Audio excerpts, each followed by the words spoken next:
Hello, and welcome to another episode from EasyHealthyBread.com. Today I'm going to make a whole wheat brioche dough. A lot of people have been requesting some doughs more on the sweet side, and brioche is definitely known to be one of the most luxurious and decadent breads out there. I have made it a little healthier by using 100% whole wheat and switching out the fat to healthy coconut oil. So I'm going to use this no-knead bread to actually make really delicious cinnamon rolls. So let's get started. So I have a 1/4 cup of warm water in my Tupperware here. To that I'm going to add the rest of the liquids of this recipe. So to this I'm going to add a 1/2 cup of melted coconut oil, which I have right here, and then a 1/2 cup of egg whites.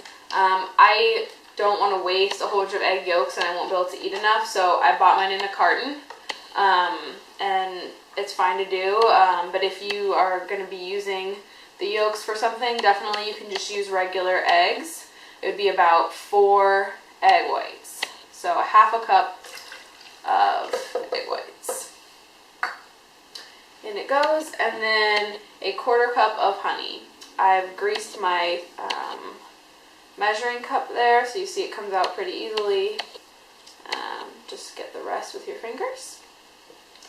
And to that I'm going to add my yeast, my salt, and some vital wheat gluten. So it's 2 tablespoons of vital wheat gluten, a 1/2 tablespoon of salt, and 1 tablespoon of yeast. So I'm going to take my spatula and mix that together. The honey is going to be kind of clumped down there, so just use your spatula or wooden spoon, or a Danish dough whisk if you have one of those. They're really perfect for mixing no-knead breads. I'll put a link to one in the show notes if you're interested. I actually gave mine to my mom. So I'm back to the spatula, but you just want to break up that honey and kind of get this all mixed together. It just takes a second to kind of get the honey unglobbed off the bottom and mix it all together. So you can see it's pretty uniform now. And to that we are going to add 3½ cups of whole wheat flour. So just carefully pour it into your Tupperware. You can definitely mix this in a mixer if you'd like, but I just do it right in the Tupperware because I would rather take a little extra elbow grease and mix it myself and not have to clean my mixer bowl. So you can do it right in the Tupperware, which is nice. Okay, so we got all of our flour in there, and now we're just going to mix it up. So once it's fully combined, you're going to want to set this on your counter for 2 hours. Just at room temperature, right on your counter. You want to put the lid on, but not seal it all the way. It's going to create a lot of air with the rising, and so the top could pop off or create a lot of pressure in your Tupperware. So what I do with these snap type of Tupperwares is I just snap like 2 sides or maybe even 1 side and then kind of lay it over the top. With any other type of Tupperware, if you didn't want to put the top down, you could just put saran over the top, or just like this, just lightly put the top on. So it's going to give you a little trouble mixing together, just because of my narrow Tupperware. So if you have trouble like I am, what you can do is get your hands wet and just get in there with your hands and mix it together. So I'm going to finish mixing this, and I'm going to let it rise on my counter for 2 hours. And after that, I'm going to pop it into the fridge. And when you're ready to make the cinnamon rolls, we'll take it out of the fridge and I'll show you what to do next. Thanks. Welcome back. So I have my dough. It's ready to go. Since I saw you last, I had the dough out on my counter for about 2 hours until it got so high that it kind of fell in on itself. And then I put it in the fridge. It's going to be a lot easier to work with if you refrigerate it first. It's just going to be less sticky. So mine's been in the fridge overnight, and now I'm ready to make my cinnamon rolls. So to prepare my surface to roll out these rolls, I have a piece of saran wrap down on my counter. I'm actually going to put a second piece down to really cover my whole counter, and this is going to help us roll out the dough and roll it up when we make the cinnamon rolls. So grab 2 pieces and just overlap them a little right onto your counter. And then what you're going to want to do is take some Pam, or any type of misting cooking spray, or you could just wipe this down a little bit with some oil and just spray it lightly. Make sure you get it. The dough is pretty sticky, so we want to take a lot of precautions. And then I'm actually going to spray my hands a little bit. Not too much, because since the dough is refrigerated, it shouldn't be too bad. But as it warms up, it's going to get stickier. So I'm going to take a chunk of the dough, a little bit more than that, out from what we made yesterday. Probably about that much. And you'll have leftover. You can put that back in the fridge. And I'm first going to shape it into a ball. So I'm just going to go like this. And shape it into a ball like we've done before with no-knead breads. It's a little bit cold and the dough's a little stiff, so it might take a little more effort than you're used to form it into a ball, but it will get there. And there we go. So then you can just put it down like that, and we're going to grab another piece of saran wrap here. And we're just going to make this pretty big, because we'd rather have it be too big than too small. Put it right down over the top. So this is the same type of method that I used before when I did the crackers, and in my technique tip video that shows how to roll out dough really thin. So we're just going to use that same method. We don't need the dough to be super thin, but we do need to roll it out a little bit. It's not quite as slick as when you use parchment, but the reason that you can use parchment in those other videos is because it doesn't matter if the dough sticks to the bottom, because we're going to either cut it up or we're cooking it right on the parchment, and that's not the case. We're going to need to roll the dough up after we're done rolling it out. So we have to use saran on the bottom. So it's a little bit more tricky. The saran will kind of pick up a little bit, so you kind of have to watch it a little more carefully than when we were using the parchment paper. But it does work. So, and it will make things a lot easier later, as you will see. So just roll it out.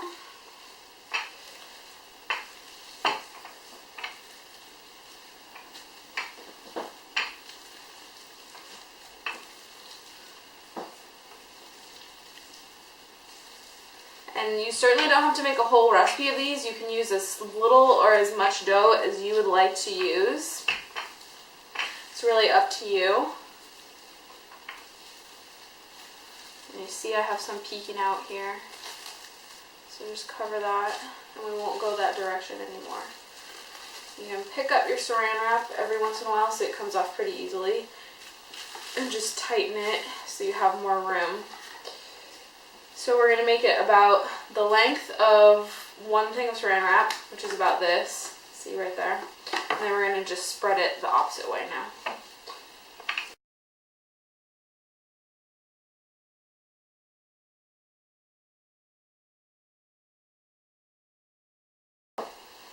Okay, so I have my dough rolled out as thin as I'd like it. I have it rolled pretty thin. It's really kind of a preference, so the thinner you roll the dough, the less room there's going to be between swirls of cinnamon sugar in your cinnamon roll. So if you like it more dough and less cinnamon, you can make it thicker. And if you really like it to be really swirled tight in there, you can make it a little thinner. So you can see I'm just going to pull the top off, my top saran here. Comes off pretty easily. And then what I have here is a mixture of a half cup of sugar and 2 tablespoons of cinnamon. So I'm going to grab this and a spoon and a couple of the things I need to finish these up, and I'll be right back. Okay, so I've got all the stuff I need here to get these wrapped up and turned into cinnamon rolls. So I have my cinnamon sugar mixture here all mixed up, and what I'm going to do is I'm going to take some coconut oil that I have melted, and I'm going to drizzle it over the top here. Just a little light drizzle. And that's just to get things sticking in there. you can take the back of your spoon and just kind of splash it around there. It should cover most of the area. You don't need a ton. Just a little light coating. You can use any type of oil that you want that's neutral flavored. I just love coconut oil. It has some health benefits, and I really love the taste of it as well. So I have that, and now what I'm going to do is I'm just going to take some of my cinnamon sugar, and I am just going to sprinkle it all over the face of this dough. So you're probably going to have a little left over, which is good because we're actually going to put some on the bottom of our pan too. So I'm cooking mine in a pie pan. And it's just a really easy way to do it. And they turn out really good because they cook together and they kind of have that look that you expect. So here is what we're going to do next. You're actually going to take the saran wrap here and we're going to kind of roll the dough off of it. So you can just kind of start with a small roll and just kind of roll and lift the saran at the same time. And this just kind of helps do an even roll. And that's why we grease the saran, because you really don't want anything to stick at this step. It would be really kind of a pain in the butt. So just keep lifting and rolling, and it works really perfectly. So there we go. So I'm going to pull mine over here and roll it so the seam is up so I can kind of pinch it. Since my piece wasn't exactly rectangular, my seam kind of goes like this around the side, so just kind of pinch it where you need to. And try not to let any of the filling out. So usually bread dough takes a couple go-arounds to really pinch and combine it, so I usually have to do it a couple times. But this, just down the seam like that. We should be good. You can kind of feel the filling in there. So what we're going to do next is we're going to move this to the side for a second and prepare the pie pan. So I'm going to cook mine in this pie pan. I'm going to take a little bit more of that coconut oil and I'm going to drizzle it in here. And then I'm just going to kind of move it around like this so it coats the bottom, and this will help prevent it from sticking and also give our coating something to stick with. So I'm going to take half this paper towel that I have here and I'm just going to kind of wipe it around. Make sure you get it up on the sides. And like I said, if you don't have coconut oil or don't want to melt it up, you can use any type of cooking spray that you would like here, just to keep things from sticking. So now that we've got that done, I'm going to take a little bit extra of the mixture I have and sprinkle it on the bottom of the pan. So when we invert the pan, when these are done baking, it's going to be a nice little sugary coating on the top.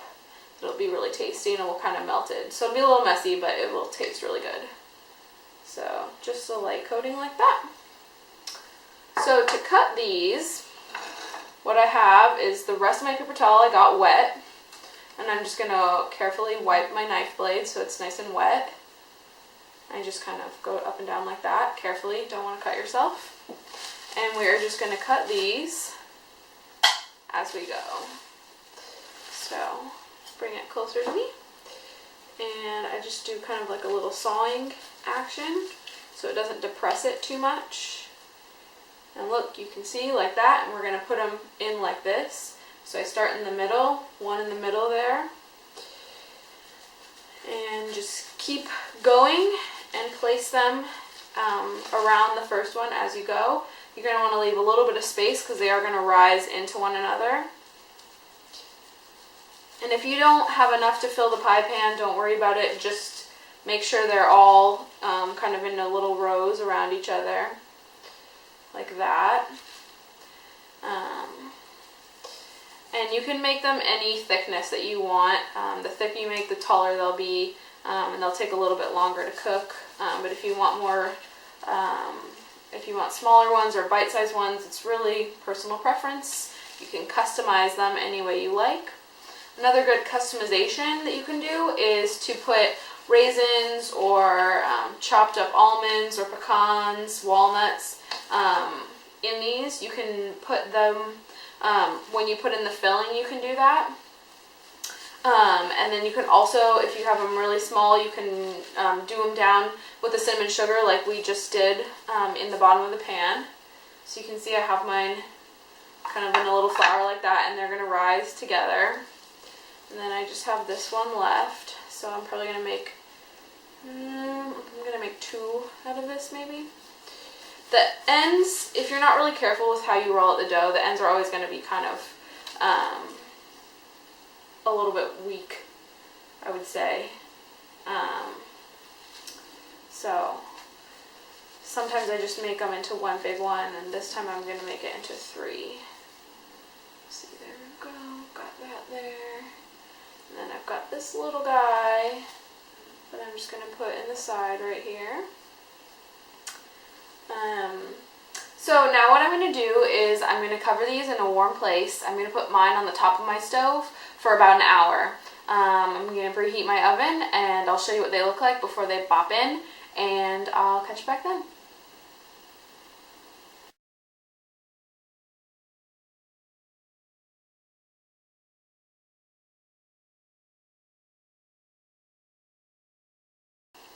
Okay, we're back. I have just pulled these out of the oven. I set some parchment paper on my counter with my cooling rack on top. I have got a spatula out and my hot pan holders, and we're going to turn these out onto the cooling pan.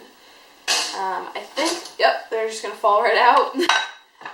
So you can see they look totally different than they did on the bottom. That's the cooked cinnamon sugar and a little bit of the coconut oil that we have, but they still have that awesome spin. So it's really good to use this type of method if you don't want to use frosting. If you're not into frosting, you can certainly frost on top of these, but it's kind of a nice caramely kind of crust on the bottom or the top, however you choose to display them. But they are really delicious. When they cool, what you can do is you can just take your spatula, and they come apart really easily. And there you go. You can kind of see how they conformed together. You can see right there. And then the outside is a little bit crispier, and they spin apart just like a cinnamon roll should. Oh, they're pretty hot still, but you can see steam and everything, and the cinnamon sugar in there. And they are just a delicious, soft brioche bread with that cinnamon sugar in there. Makes a fantastic cinnamon roll. So I hope you've enjoyed watching this video, and I hope you'll tune in next week. Thank you for watching.